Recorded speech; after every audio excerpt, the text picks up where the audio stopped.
All right. Just a few opening announcements, and we will get started.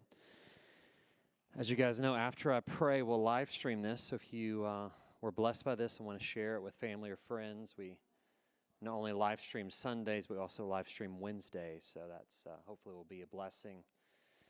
We're going to have a special guest tonight. He's no stranger, but Pastor Kevin O'Connor. A little background about him. He has been an ordained pastor. Is it 30 years now? How long have you been ordained for? It's like 30 years, something like that?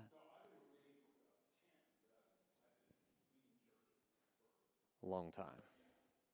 Maybe 30 years, something like that. Okay. So I'll let Kevin share a little bit more about his background.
Online.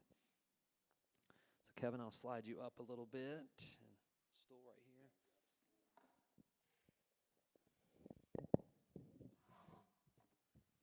Thanks, man.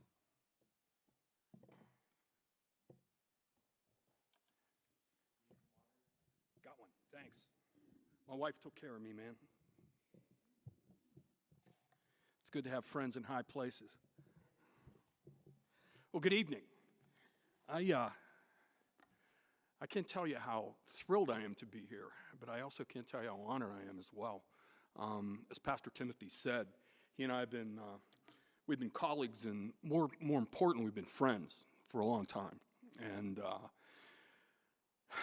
the things that we've been able to do together and experience together have, it's for when he said that, it's interesting that we're able to be here and work together like this. It's uncanny how God works, isn't it?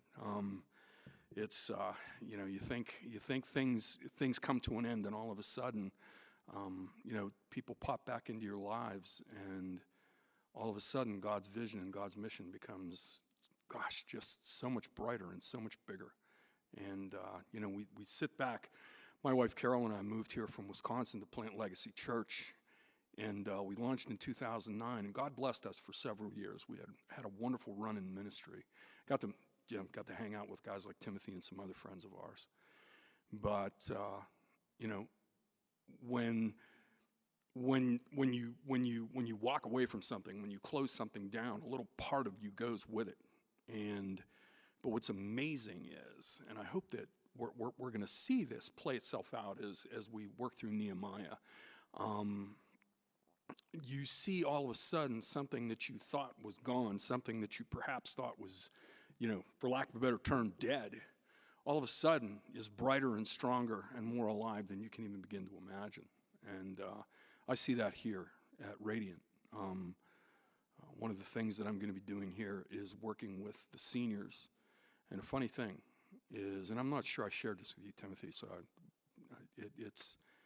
and my wife reminded me of this, and my good friend reminded me of this as well, is one of the reasons we came and planted Legacy Church was to reach baby boomers, people my age. I'm 66, I'll be 67 this year. And, for lots of reasons, legacy being an important thing. And, when we closed Legacy Church, we thought, oh gosh, what now?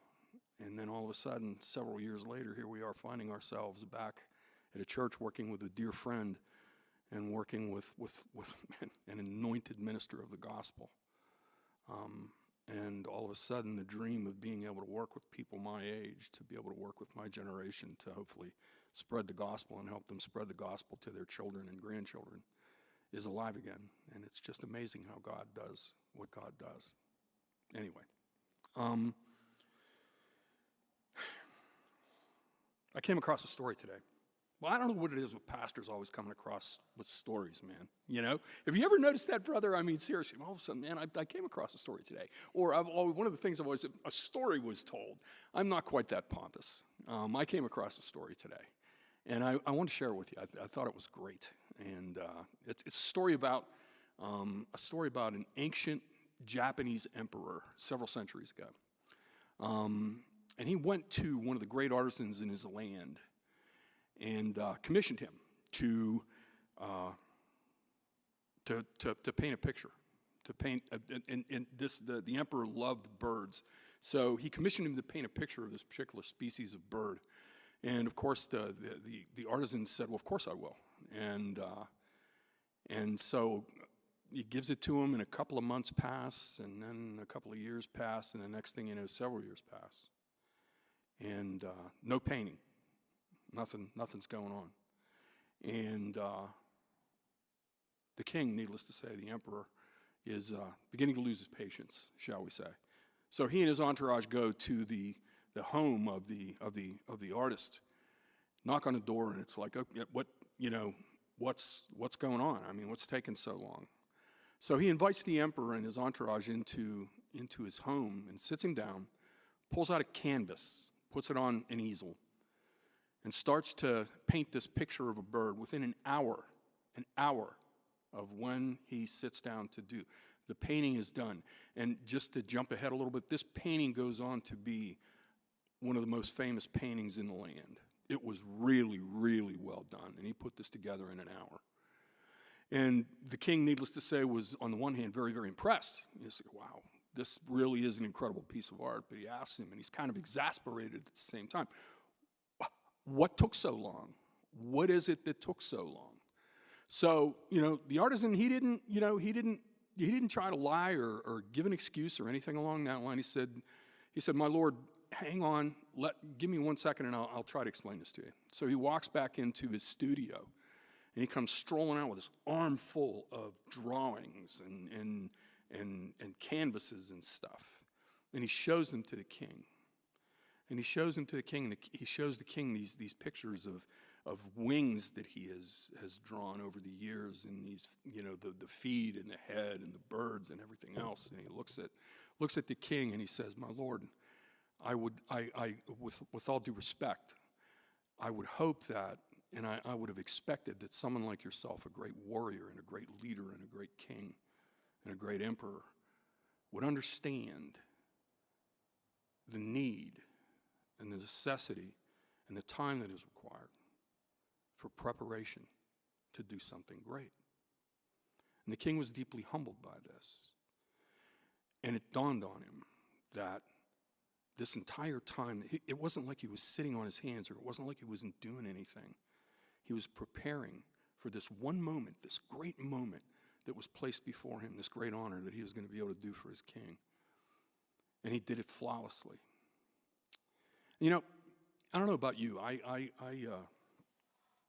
I'm a sports fan, particularly football and baseball, occasionally hockey. Not a huge a huge basketball fan. But one of the things that if you hear great players in all of these sports talk about, it's what is it that makes someone like a Patrick Mahomes or someone like, a Kelsey or someone. I'm a Pittsburgh Steelers fan, so I mean, forgive me if that's my hometown, that's where I grew up.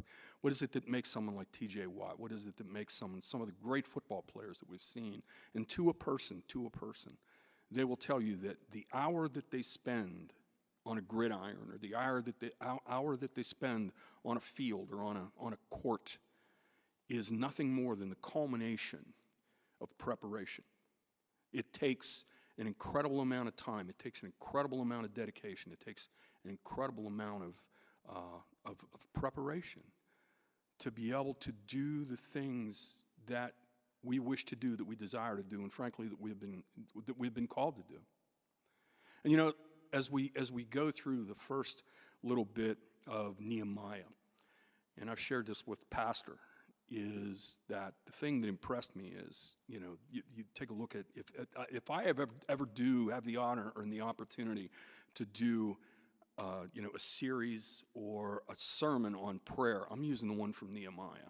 I happen to think that it was great. But what we see with Nehemiah, these first two chapters that we took a look at over the last little while, I just want to take a little bit of time and maybe do a deep dive and review of what exactly some of the really finer points and some of the things perhaps that are behind the scenes of these great things that that we've been talking about over the last few weeks.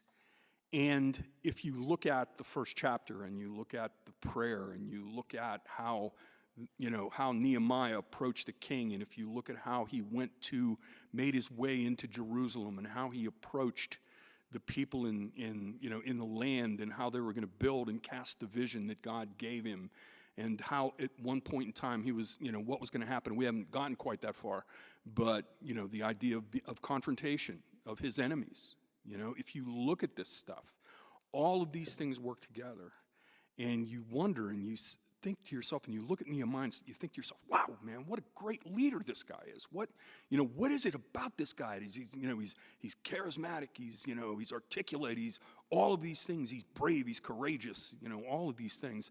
And it's, what is it that makes him this way? Well, I'm gonna say this, and if you have your listening guides, open them up. This should be on the first page, I should say. If you're taking notes, you're gonna want to write this down. Here's what I think. I think the key to becoming a difference maker is preparation. The key to becoming a difference maker is preparation.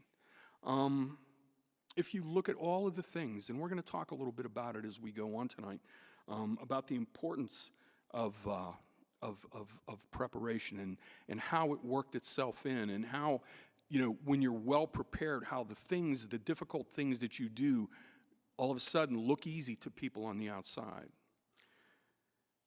I believe that to become a difference maker, it also starts here. It begins with discovering your purpose. All of this, if you look at Nehemiah, at the time that we open the book of Nehemiah, we see that we eventually read that he is a cupbearer. And Pastor Timothy has talked about what a cupbearer is. It's someone who is very, very close to the king. In some cases, if you look at someone in that case who is generally a part of the royal household, especially back in the day, oftentimes they're eunuchs because they don't want any shenanigans or anything else going on in the royal household.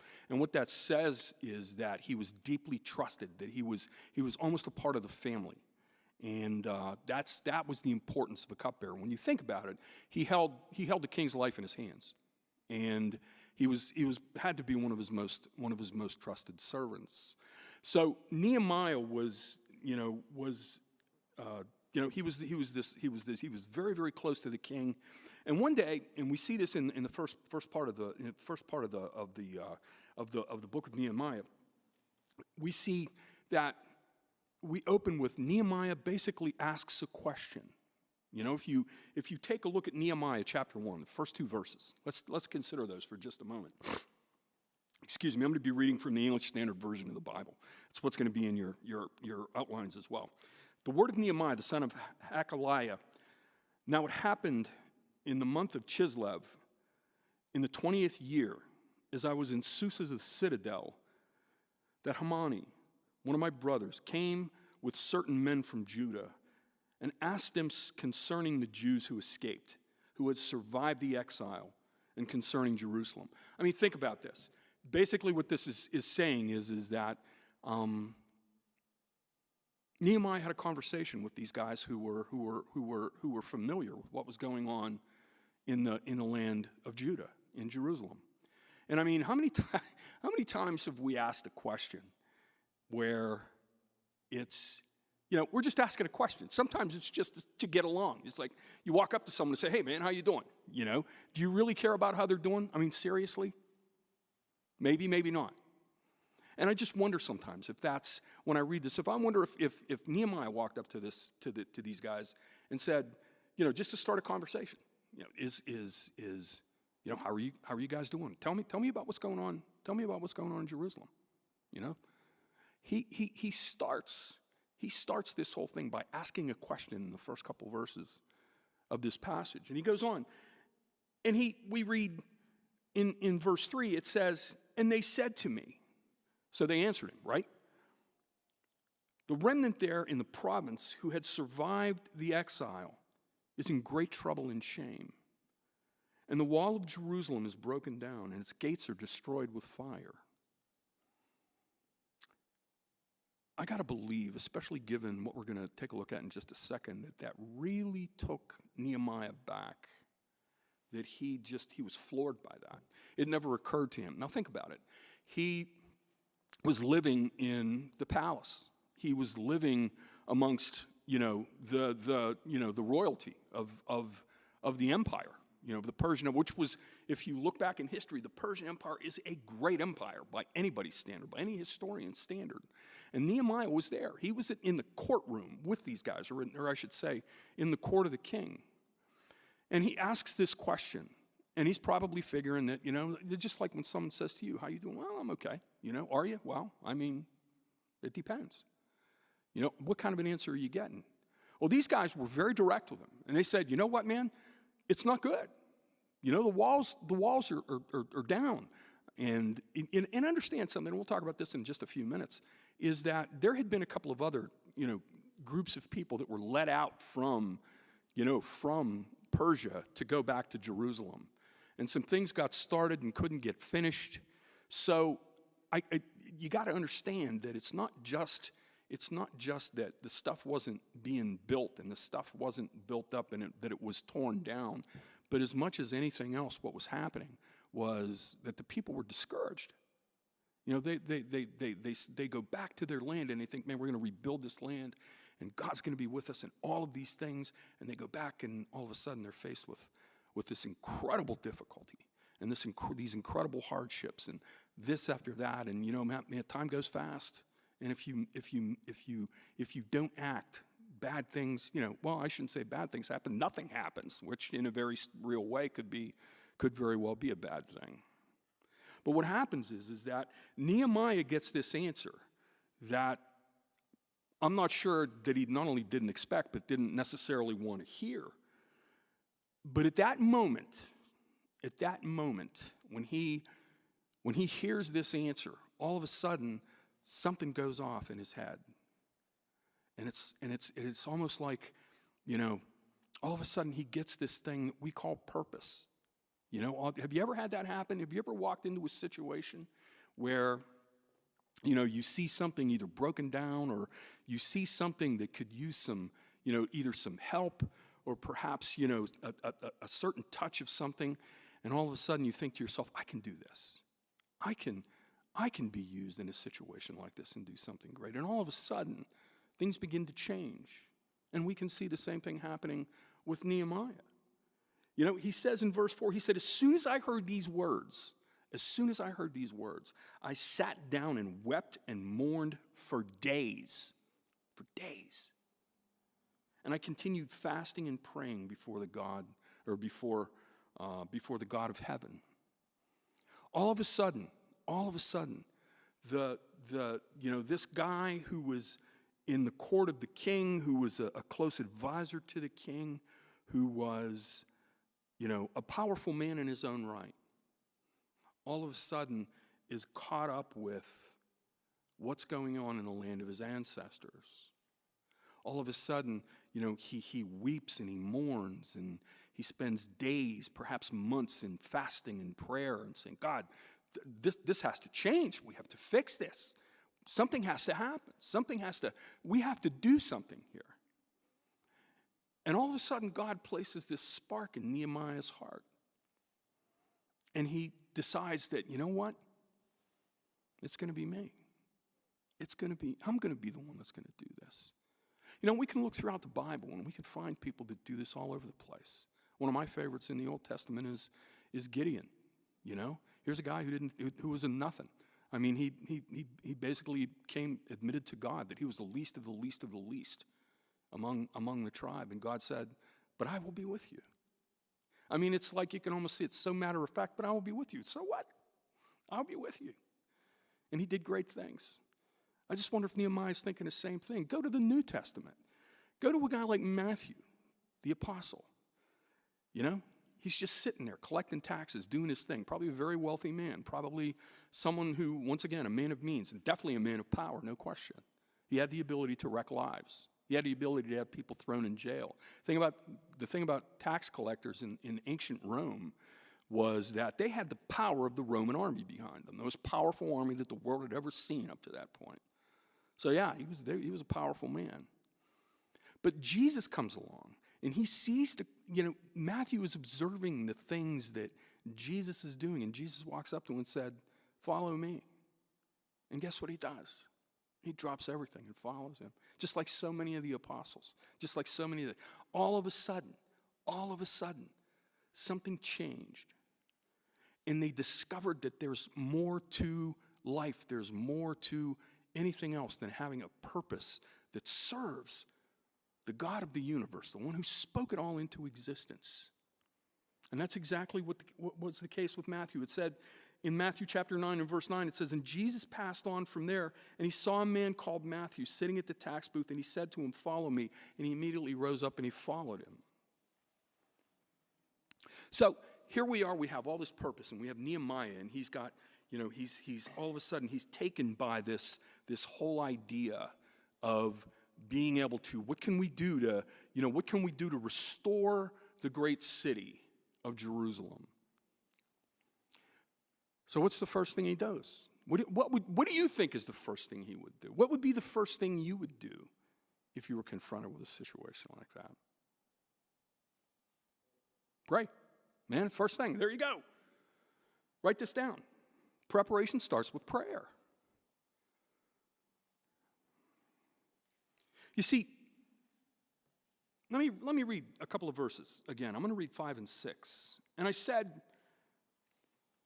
Lord God of heaven, the great and awesome God who keeps covenant and steadfast love with those who love him and keep his commandments, let your ear be attentive and your eyes open to hear the prayer of your servant that I now pray before you day and night for the people of Israel, your servants, confessing the sins of the people of Israel, which we have sinned against you.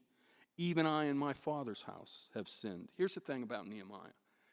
Nehemiah doesn't have any reservations about where the people of Israel are with respect to their spirituality and with respect to their souls. He understood the root of Israel's problem, and he presented it to the Lord. The reason they're in exile in the first place is because of their unwillingness to follow the unwillingness to follow the laws of God. Their unwillingness to place God first. They had idols. I mean, they did all of the things that God prescribed for them not to do. They did for years and years and years, and God finally said, okay, enough, that's it. We're done. Off you go. And Nehemiah understood this. And he knew that he was approaching God while still in exile, knowing full well that the city of God, Jerusalem, was lying in ruins, basically. And he reaches out to God and he says, God, hear the words of your servant. Hear the heart of your servant. And please, please, hear my prayer and allow me to do the thing. Give me what I need. Be with me so that I can make this happen. Be with me as we go forward. Be with me as we do this. And here's something else that and maybe this was wisdom that he got from God, I don't know. But here's something else that he did, is he understood, is that Nehemiah understood that he would need God's favor with the king to be able to accomplish the purpose that God had given him. He knew that he could, the danger he was about to walk into and he was about to go before the king. He knew what was going on. See, Nehemiah was a he was a smart guy. He was an educated man. He was, like I said, he was one of the king's closest associates. And he tells us in the 11th verse of chapter 1, he said, "O Lord, let your ear be attentive to the prayer of your servant and to the prayer of your servants who delight in fear in your name. Give success to your servant today and grant him mercy in the sight of this man." He knew that there's no way in the world he's ever going to be able to walk up to the king just willy-nilly and say, "Hey, I have an idea." He knew that it was a very, I don't want to say for lack of a better term, a very dire situation. And he knew that he was literally taking his life into his own hands. Pastor Timothy articulated that so well in a couple of the messages that we had, that he was taking a chance of walking up to the king and just talking to him. And here's the thing, and you want to write this down if you're taking notes. Preparation enlightens us to the importance of timing. He knows he has to talk to the king. He knows that it's an absolute imperative. He knows that even if there's so much more involved in doing this than just saying, "Hey, king, let me go do this." There were so many things that had to be at play, that not only did he have to have the king's blessing, but the timing had to be right. If you go back, think about this. If you go back to the book of Ezra, if you go back several years, it was earlier on in the reign of Artaxerxes that they tried to rebuild. They were rebuilding the temple and they were rebuilding the city.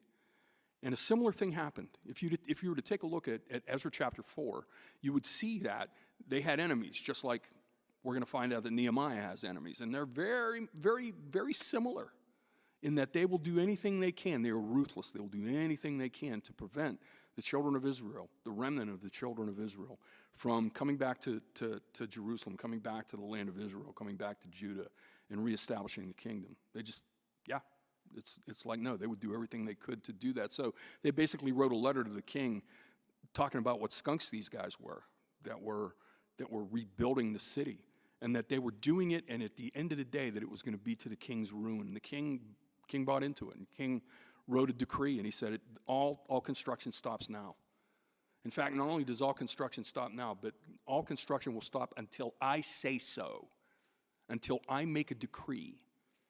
And basically part of that meant that not only am I going to make a decree, but you can't come and ask me. It's got to be my idea. It's got to be something that I'm gonna come up with this. I'm going to be the one who says, yeah, you can go build. And basically everything ceased at that point. So here's Nehemiah. In order to get everything, to see this vision, this purpose that he was given by God, he has to go to the king knowing full well that if he says the wrong thing at the wrong time, it's going to cost him his life. And and I think even to Nehemiah, more importantly, he's afraid it would cost him what the rest of his vision would end up, being able to. His vision and the purpose that he believed that came from God would never be able to come to fruition, not necessarily without him, but,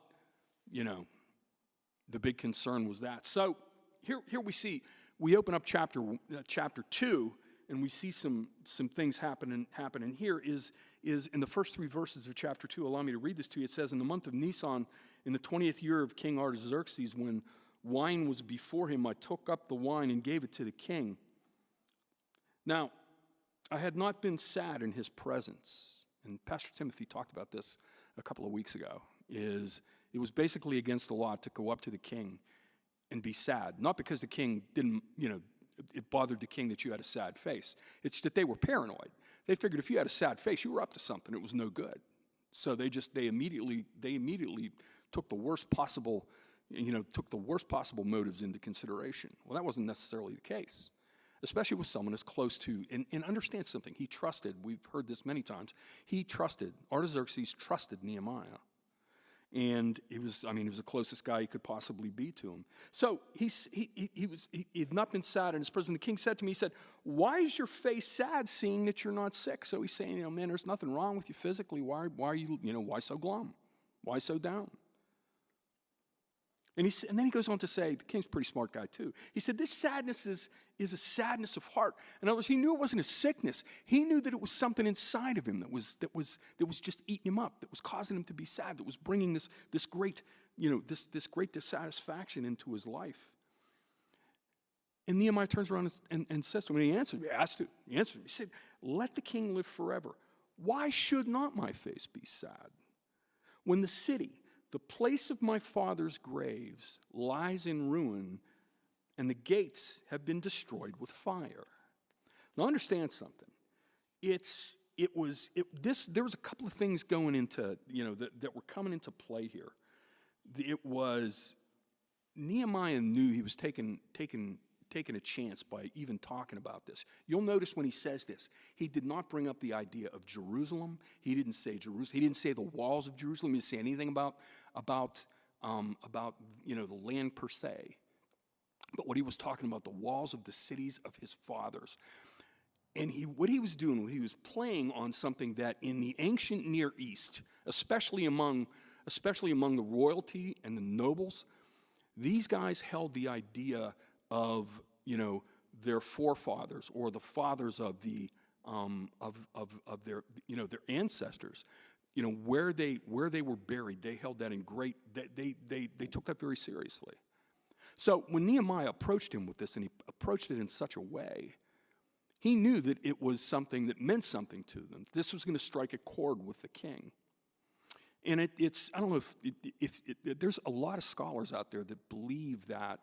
And this could be one of the reasons, perhaps even why Nehemiah was in the position that he was in, was that Nehemiah, there's no question that he came, even his family, going all the way back to Israel, was a family of means. They were a well-to-do family. And when I say well-to-do family, I'm not talking about, someone, like upper middle class. I'm talking about these people they were basically nobility.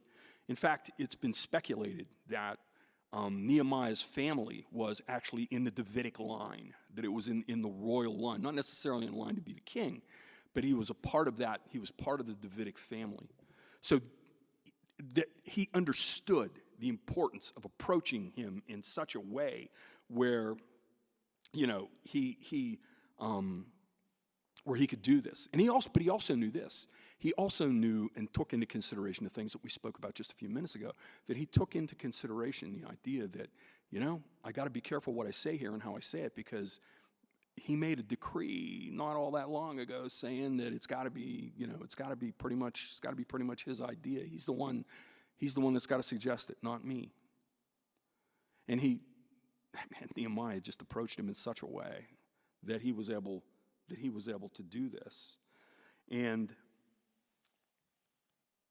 if you look at in Ezra, I just want to quote a quick verse from Ezra chapter 4 and verse 21. Thinking about this, it said, "Therefore, a decree that these men be made to cease, and that this city not be rebuilt until the decree is made by me." That's how serious this was. Taking all of this into consideration, I think we need to say one more thing, and it's, once again, in your notes, you want to write this down. Preparation often reveals the necessity of courage. Preparation often reveals the necessity of courage. So, the king, so far so good, doesn't hurt him, doesn't take a swing at him, doesn't call his people out for swords or anything like that. The king says this in verses 4 and 5. He says, "Then the king said to me, 'What are you requesting?'" And what does Nehemiah do at this point? Because he's about to make the big ask, man. Here it comes. "So I prayed to the God of heaven." I mean, right there, right on the spot, right before he opened his mouth, I prayed to the God of heaven. It's like, God, give me the words to do this right. And he goes on to say, "And I said to the king, if it pleases the king, and if your servant has found favor in your sight, that you send me to Judah, to the city of my fathers." You'll notice he didn't say Jerusalem. "Send me to Judah, the city of my fathers' graves, that I may rebuild it." Nehemiah makes the big ask. How much courage did that take in light of everything that we just got done talking about?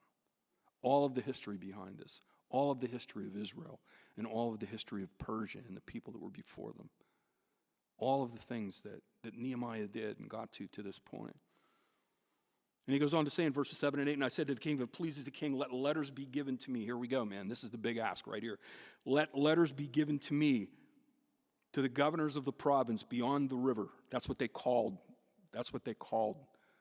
the land of Israel. It's beyond I believe it's beyond the Jordan River, if I'm not mistaken. Beyond the river, "that they may let me pass, that I may come to Judah, and a letter to Asaph, the keeper of the king's forest, that he may give me timber to make beams from the gates of the fortress of the temple, and for the wall of the city, and for the house that I shall occupy." And check it out, on the spot, man. He didn't have to think about it. No second thoughts, no nothing. "And the king granted me what I asked, for the good hand of my God was upon me." I wonder if we think about that at all, seriously. I don't know about you. There have been times that, and I've seen this happen in ministry, I've seen it happen just in general in life. You throw up a prayer to God, you say, "God," and I mean you're serious, say, "God, get me through this." And he does. And then you think back on the moment that you asked him that prayer, and it's like, I don't know, I've had this, I've crumbled. It's like, I just broke down. It's like, my gosh, he really did it. It's like, he really did it. And, we act surprised, We act surprised. I got to wonder, was Nehemiah surprised? I don't think so. But was Nehemiah surprised by any of this? Was he surprised by seeing the hand of God move? There's nothing cooler than, in my life, I've seen God work, I always like to say it, put it in these terms, in the rearview mirror. I see God in the rearview mirror. I see his handiwork in the rearview mirror. Some of the coolest times I've ever had, and some of the greatest times in my life, frankly, is when I've gotten to see God work in real time. When I'm in the middle of a situation or in the middle of a circumstance or in something that I have been praying for or something that, and here we are seeing it happen, and all of a sudden it dawns on you while it is happening. You are in the presence of God working in your midst. The absolute positive need for presence in that situation. That's why I think so many of us get so hung up with what's going on out here. You see, we either see God in the rearview mirror or we see him out in the windshield rather than see him like right in front of us, right beside us. That's the work he wants to do in our lives. I think we often miss so many things that God does because we don't have our wits about us in such a way. We're not present. We're not expecting. We're not anticipating. We're not saying, we talk about faith. Faith is not believing God can, it's believing God will. Do we really mean that? Do we really live that out? Do we live our lives as if God will? I don't all the time. I'll admit it. Pastor Timothy, I don't know where you're at. I got to believe Y'all, Nehemiah's seen it. And he writes it down as he speaks, as it's going on. He said, oh, wow. So let's go on to the next one. Write this down. Preparation encourages us as we develop and articulate our vision. So he goes he makes his way into the land. He gets across the river, and he gets the lay of the land. And it inspires and reinforces the vision that God had given to him. Yeah, this place needs help. These guys were right. But you know what? You know, he has seen God work in such powerful, powerful ways that he has no doubt in his mind that God is going to make this happen. And you know what? When you get around people like that, when you're around people that believe in that and you have seen them and, you know, the humility that they have about them, but the confidence that they have, when you see that happen, man, that's the most inspiring thing you could imagine. So he goes to, he sits down with a bunch of guys after he scopes out the land, you know, Nehemiah. And he says to them, he goes on and he says, and I said to them, you see the trouble we are in and how Jerusalem lies in ruins and gates are brick. Come, he says, come, let us build the wall of Jerusalem that we may no longer suffer derision. And I told them of the hand of my God that had been upon me for good, and also the words of the king that he had spoken to me. And they said, let us rise up and build. Key part of this verse, the money part. So they strengthened their hands for the good work. I mean, not only it was to the point that not only did Nehemiah believe, but he was able to articulate his vision in such a way that the people around him believed. You know, I've always been a firm believer that when your passion meets God's purpose, great things happen. And this is exactly what we see before us right here in Nehemiah. Nehemiah's passion was to rebuild this city, was to rebuild these walls. And we see God's purpose there in that as well. And boom. One last thing. Write this down. Preparation reminds us of the reality and the inevitability of opposition. We go on and we read the verse 19 here. It says, but when Sanballat the Horonite and Tobiah the Ammonites and servant of Geshem the Arab heard it, they jeered at us and despised us and said, what is this thing you were doing? And here's something they tried to strike fear in the hearts of these guys, knowing, you know, that they knew the history going on here. Are you rebelling against the king? You know, they knew that was going to be a soft spot because, you know, just given the nature of the history of Israel. You see, in a situation like this, you see Nehemiah's enemies, they mock him and they attempt to intimidate him using the R word, you know, rebellion. You know, what's the word? How many times have we had a great vision or we feel something, God's doing something in our lives, and we let some dream stealer take it from us. We let them speak some untruth into our life. We let them influence us in such a way. What was going to happen with Nehemiah? How would he react to this situation? Well, here we go.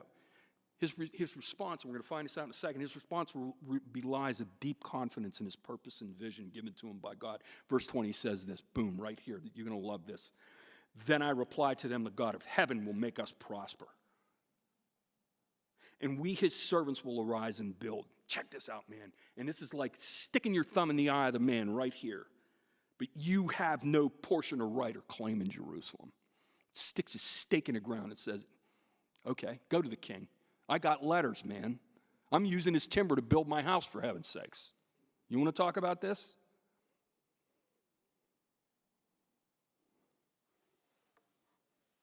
So here's the big idea. The sermon in a sense. Preparation is the work that God does in you so that he may do a work through you.